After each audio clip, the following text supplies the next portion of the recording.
Trucker ਵੀਰ ਖਾਸ ਕਰਕੇ ਜਾਂ ਜਿਹੜੇ ਸ਼ਿਕਾਗੋ ਏਰੀਏ ਦੇ ਵਿੱਚ ਆਪਣੇ ਪੰਜਾਬੀ ਸਰੋਤੇ ਰਹਿੰਦੇ ਆ, ਧਿਆਨ ਦੇ ਨਾਲ ਖਬਰ ਸੁਣਿਓ। ਕਹਿੰਦੇ ਵਿੰਟਰ ਸਟਾਰਮ ਇਸ ਕ੍ਰਿਸਮਸ ਤੋਂ ਪਹਿਲਾਂ ਕਾਫੀ ਵੱਡਾ ਉੱਥੇ ਪਹੁੰਚ ਰਿਹਾ ਸ਼ਿਕਾਗੋ ਏਰੀਏ ਦੇ ਵਿੱਚ। ਬਲੇਜ਼ਰ ਕੰਡੀਸ਼ਨਸ ਤੇ ਬਹੁਤ ਜ਼ਿਆਦਾ ਠੰਡ ਹੋਊਗੀ, ਹਵਾਵਾਂ ਵੀ ਬਹੁਤ ਜ਼ਿਆਦਾ ਤੇਜ਼ ਚੱਲਣਗੀਆਂ ਤੇ ਅੱਧੇ ਫੁੱਟ ਦੀ ਜਿਹੜੀ ਸਨੋ ਆ ਉੱਥੇ ਪੈਣੀ ਹੈਗੀ ਆ।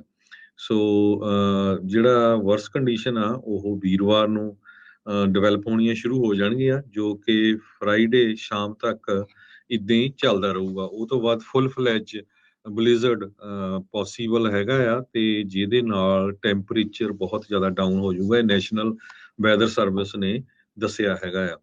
ਪੂਰੇ ਵੀਕਐਂਡ ਦੇ ਦੌਰਾਨ ਟੈਂਪਰੇਚਰ ਡਾਊਨ ਰਹੂਗਾ। ਜਿਹੜੀਆਂ ਹਵਾਵਾਂ ਆ 55 ਮੀਲ ਪਰ ਆਵਰ ਦੇ ਹਿਸਾਬ ਨਾਲ ਚੱਲਦੀਆਂ ਰਹਿਣਗੀਆਂ, ਤੇ ਜੋ ਰਿਵਰ ਆ ਉਹਨਾਂ ਦੇ ਵਿੱਚ ਤਾਂ ਇਹ ਕਹਿੰਦੇ ਵੀ ਇੱਕ ਤਰ੍ਹਾਂ ਦੇ ਨਾਲ ਆਈਸ ਜਾਮ ਹੀ ਹੋਣਗੇ ਉਹ। ਸੋ ਬਹੁਤ ਠੰਡ ਹੋਊਗੀ, ਇੱਥੋਂ ਅੰਦਾਜ਼ਾ ਲਾ ਸਕਦੇ ਆ। ਸੋ ਜਿਹੜੇ ਸ਼ਿਕਾਗੋ ਏਰੀਏ ਵੱਲ ਜਾ ਰਹੇ ਆ ਜਾਂ ਟਰੱਕਰ ਉੱਧਰ ਆ ਜਾਂ ਜਿਹੜੇ ਲੋਕ ਰਹਿੰਦੇ ਹੈਗੇ ਆ, ਸੋ ਬੜੇ ਧਿਆਨ ਦੇ ਨਾਲ ਕ੍ਰਿਸਮਸ ਤੋਂ ਪਹਿਲਾਂ ਜਿਹੜਾ ਇਹ 2-3 ਦਿਨ ਆ ਕਾਫੀ ਜਿਹੜਾ ਮੌਸਮ ਆ ਉਹ ਬੁਰਾ ਰਹਿਣਾ ਹੈਗਾ। ਈਸਟ ਕੋਸਟ ਦੇ ਵਿੱਚ ਜਿਹੜਾ ਜੇ ਦੱਸਦੇ ਜਾਈਏ, ਕਹਿੰਦੇ ਵੀ ਕਾਫੀ ਸਟੇਟਸ ਇਸ ਬਲਿਜ਼ਰਡ ਦੇ ਅੰਡਰ ਆਉਣਗੀਆਂ। ਹਾਲਾਂਕਿ 102 ਮਿਲੀਅਨ ਅਮਰੀਕਨ ਕਹਿੰਦੇ ਵੀ ਛੁੱਟੀਆਂ ਦੇ ਵਿੱਚ ਟਰੈਵਲ ਕਰਨਗੇ। ਇਹ 2 ਮਿਲੀਅਨ ਜ਼ਿਆਦੇ ਆ, ਟ੍ਰਿਪਲ ਏ ਮੋਟਰ ਕਲੱਬ ਵੱਲੋਂ ਇਹ ਦੱਸਿਆ ਗਿਆ ਆ। ਤੇ 108 ਮਿਲੀਅਨ ਜਿਹੜੇ ਲੋਕ ਆ ਉਹ ਘਰਾਂ ਤੋਂ ਬਾਹਰ ਨਿਕਲਣਗੇ। ਸੋ ਇਹ ਬਹੁਤ ਵੱਡੀ ਗਿਣਤੀ ਹੈ ਇਹ ਵੀ, ਕਿਉਂਕਿ ਹੁਣ ਜਿਹੜਾ ਕਰੋਨਾ ਵਾਲਾ ਥੋੜਾ ਡਰ ਆ ਉਹ ਘਟਿਆ ਹੈਗਾ। ਪਰ ਜਿਸ ਹਿਸਾਬ ਦੇ ਨਾਲ ਮੌਸਮ ਦੀ ਖਰਾਬੀ ਆ, ਇਹਦੇ ਨਾਲ ਕਾਫੀ ਜ਼ਿਆਦਾ ਖਾਸ ਕਰਕੇ 에ਅਰਪੋਰਟਸ ਦੇ ਉੱਤੇ ਜਿਹੜੀਆਂ ਫਲਾਈਟਸ ਆ ਡਿਲੇ ਹੋ ਜਾਣਗੀਆਂ। ਸ਼ਿਕਾਗੋ ਦੇ ਓਹੇਅਰ ਤੇ ਮਿਡਵੇ 에ਅਰਪੋਰਟਸ ਐਕਸਪੈਕਟ ਕਰ ਰਹੇ ਵੀ 29 ਲੱਖ ਲੋਕ ਬੁੱਧਵਾਰ ਤੋਂ ਲੈ ਕੇ ਸੋਮਵਾਰ ਤੱਕ ਜਿਹੜਾ ਆ ਉਹ ਟਰੈਵਲ ਕਰਨਗੇ 에ਅਰਪੋਰਟ ਦੇ ਰਾਹੀਂ।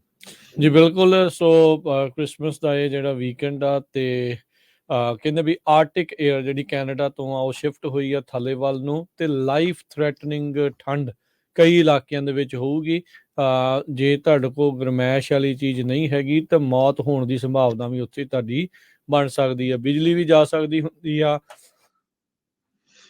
Excuse me. ਇਹਦੇ ਵਿੱਚ ਜਿਹੜਾ ਕਹਿੰਦੇ ਵੀ ਆਪਣਾ ਪ੍ਰਬੰਧ ਜਿਹੜੇ ਆ ਉਹ ਵੱਧ ਤੋਂ ਵੱਧ ਕਰਕੇ ਰੱਖੋ। ਵੈਰੀ ਕੋਲਡ ਏਅਰ ਇੱਧਰ ਇਹਨਾਂ ਇਲਾਕਿਆਂ ਦੇ ਵਿੱਚ ਜਿਹੜੀ ਹੋਊਗੀ ਨਦਰਨ ਪਲੇਨਸ ਦੇ ਵਿੱਚ, ਜਿੱਦਾਂ ਤੁਸੀਂ ਸ਼ਿਕਾਗੋ ਇਲਾਕੇ ਦਾ ਦੱਸਿਆ ਜਾਂ ਉਸ ਦੇ ਨਾਲ ਲੱਗਦੇ ਹੋਰ ਸੂਬਿਆਂ ਦੇ ਵਿੱਚ ਹੋਰ ਸ਼ਹਿਰਾਂ 'ਚ ਵੀ ਇੱਦਾਂ ਹੀ ਠੰਡ ਦਾ ਪ੍ਰਕੋਪ ਜਿਹੜਾ ਉਹ ਜ਼ਿਆਦਾ ਰਹੇਗਾ। ਨੈਸ਼ਨਲ ਵੈਦਰ ਸਰਵਿਸ ਨੇ ਜਿਹੜਾ ਉਹ ਆਲਰੇਡੀ ਇਸ ਦੇ ਵਿੱਚ ਦੱਸਿਆ ਹੈਗਾ ਆ। ਸੋ ਭਾਈ ਤਿਆਰੀ ਰੱਖੋ। ਇਹ ਜਿਹੜਾ ਵੀਕ ਆ ਕਾਫੀ ਜ਼ਿਆਦਾ ਠੰਡ ਦੇ ਨਾਲ ਜਿਹੜਾ ਉਹ ਭਰਿਆ ਰਹਿਣ ਵਾਲਾ ਹੈਗਾ।